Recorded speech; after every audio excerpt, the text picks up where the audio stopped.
Okay, let's go through some settings that I recommend that you play around or set in a way that you would like them to be. So first, let's go to customize appearance. So here, see how you want to display this. I think this one looks a little bit cleaner, but this will depend on like where will the booking be made. So let's see if we can get a live preview. Oops. So the daily looks like this, but if but the monthly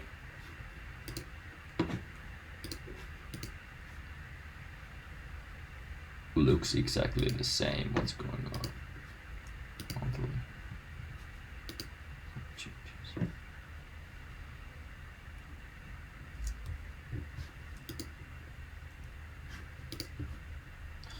And the monthly looks like this. Okay, I should have clicked on the preview. Anyway, I'm gonna go with daily because for me it looked a little bit better. Okay.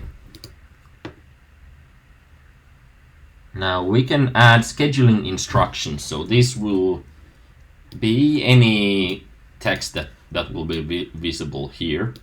I've written, you could do this later if you want, and that we've emailed you a link to choose the pickup date. Just in case the visitors, they're not sure when they want to pick it up. So you will use the Squarespace email campaigns just to show them a link.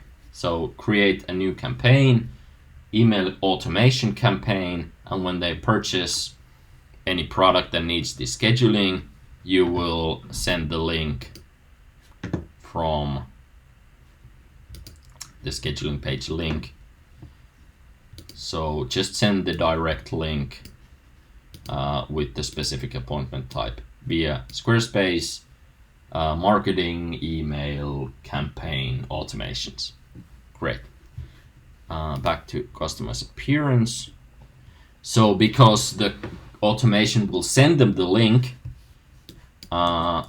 then they really do not have to do this. They won't be in trouble if they just, click on this X and want to do this later. So this is something to improve the user experience. Week starts, all this stuff. Now this change wording thing is something that, depending on what you're actually using this plugin for, I recommend that you check it out. I think we can create a better user experience. For example, this normally will say something totally different. This actually will say choose appointment.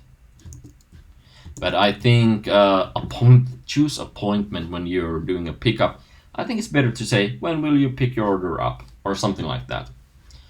A few other edits I've done, this would say just confirmation. I say pickup date confirmed just to make sure that everything is super clean. With user experience, you can never be too precise on what is going on. Okay. Yeah, okay. And here I've changed this to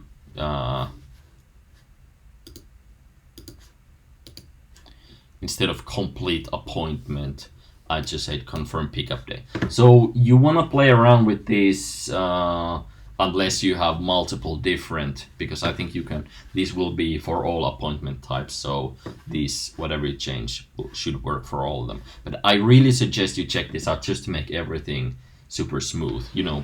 What are these appointments the customer might think, unless it's super clear for them what is going on.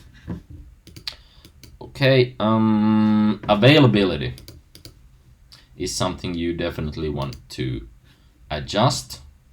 So like these default scheduling limits, regardless of what you're doing, you probably want to have the minimum hours, like how long in advance they can book.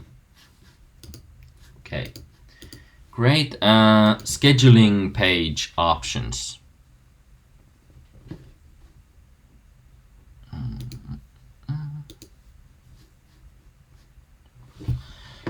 Now I recommend not doing this show because if they bought something from you and they only get one of them, it doesn't really make sense to confuse them with scheduling another appointment. They've only paid for one usually, unless it's something special. Now, reoccurring appointments, this will make the user experience also cleaner, because if you don't have this check, then this drop down will have all these extra buttons for recurring appointments, which in my case, we do not want them. So require phone number, I suggest disabling them, because you get the phone number from the Squarespace e-commerce orders.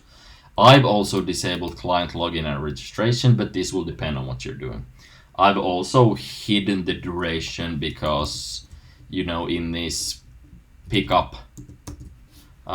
up, it's just like the time, and the duration is only to kind of adjust the time between these.